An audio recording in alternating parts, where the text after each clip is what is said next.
January 3rd, 2009, Satoshi Nakamoto. Someone or some people announced Bitcoin. In the article, Decentralized, a digital currency system. How Bitcoin works explained in detail. In addition, Satoshi also published Bitcoin source code. But how did Bitcoin actually work?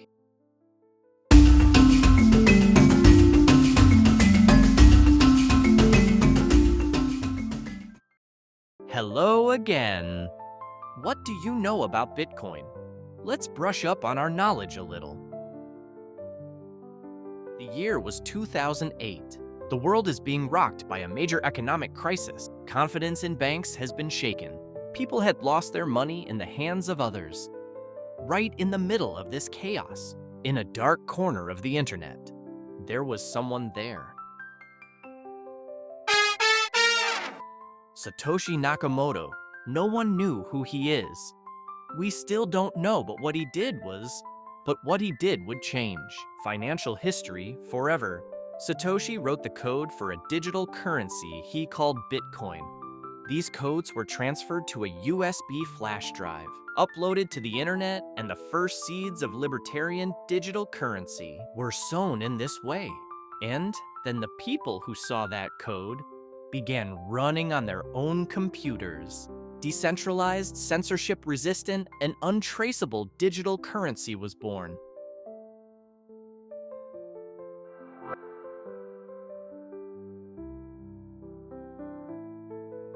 Bitcoin is based on complex mathematical problems, encryption techniques, and game theory. The underlying idea was this: each new Bitcoin block had a difficult math problem to solve. At the heart of Bitcoin is a cryptographic hash function called SHA-256. Can you talk about that? This summarizer takes any data, for example, a list of transactions, and produces a seemingly random output of 64 characters. But the thing is, you can't predict this outcome in advance. And the Bitcoin system requires this output to start with a certain number of zeros. This is the mathematical puzzle. What does a miner do? The miner continuously tries random numbers. Mining was previously done using only the processor, CPU. Bitcoin network adjusts the difficulty every 2016 blocks. At the beginning of mining, the difficulty level was 1. Everyone could earn 50 BTC at home. As the years passed, mining operations moved to graphics cards, and CPUs quickly faded from the scene. Miners have started setting up graphics card farms. The difficulty level has doubled, and so have electricity bills.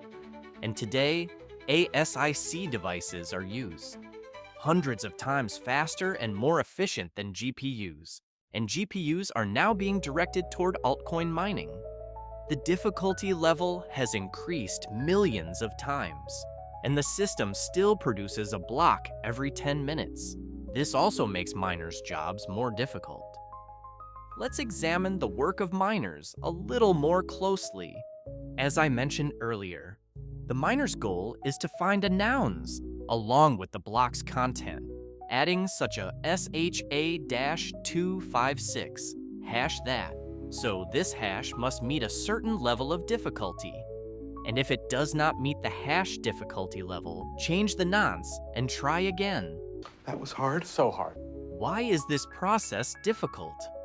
Because the SHA-256 function is unpredictable. It gives the same output for the same input.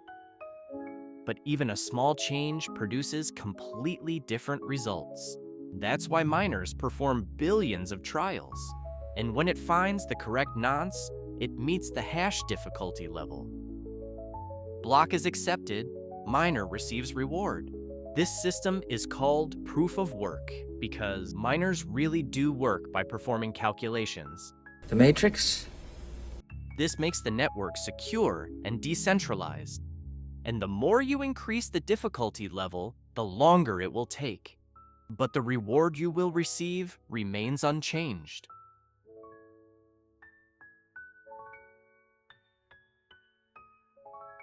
A Bitcoin wallet actually consists of a pair of keys. One is private, one is public.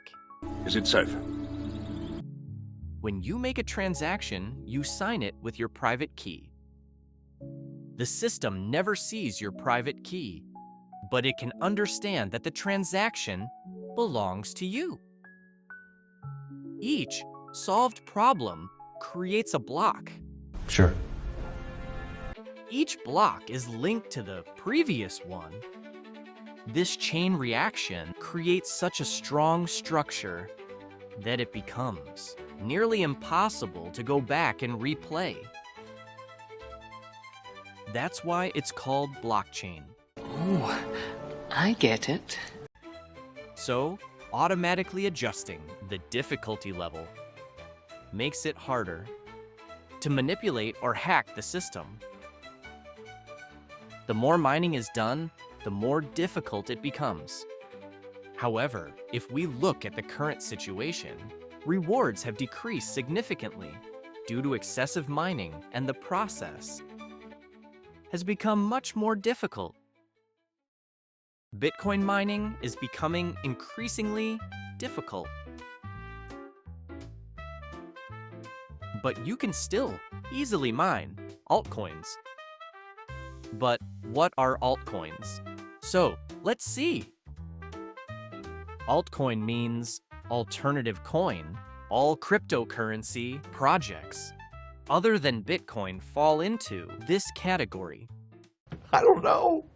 Most of these coins are based on Bitcoin's open source code, but add their own features to differentiate themselves.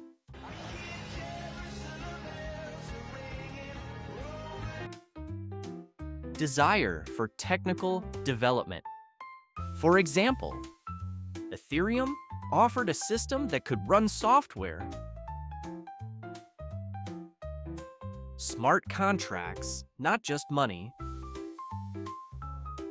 Thanks to Ethereum, people can make agreements and run applications without the need for intermediaries. And other altcoins, for example, diversified into cheaper transaction fees, fast transactions, and meme coins. I'm not 4 years old, but I have to explain something. Before moving on to a brief summary, this 9-page PDF by Satoshi, which started it all, came about out of necessity and challenged banks and governments in this white paper. So, was it possible to transfer money without an intermediary?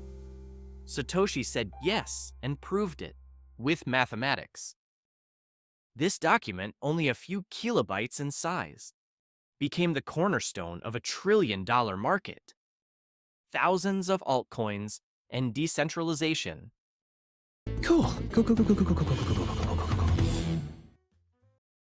So, let's summarize then.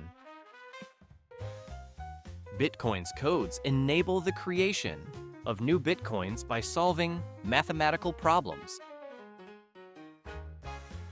Satoshi Nakamoto first published Bitcoin source code on January 9, 2009 on an open source software platform. This code enabled people to start mining by running a Bitcoin client on their own computers.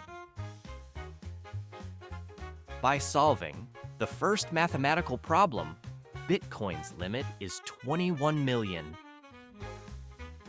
As new blocks are created, problems become more difficult, and a total of 21 million Bitcoins can be produced. You should know this. Every 4 years, Bitcoin undergoes a process called halving. What happens is that the reward miners earn is cut in half.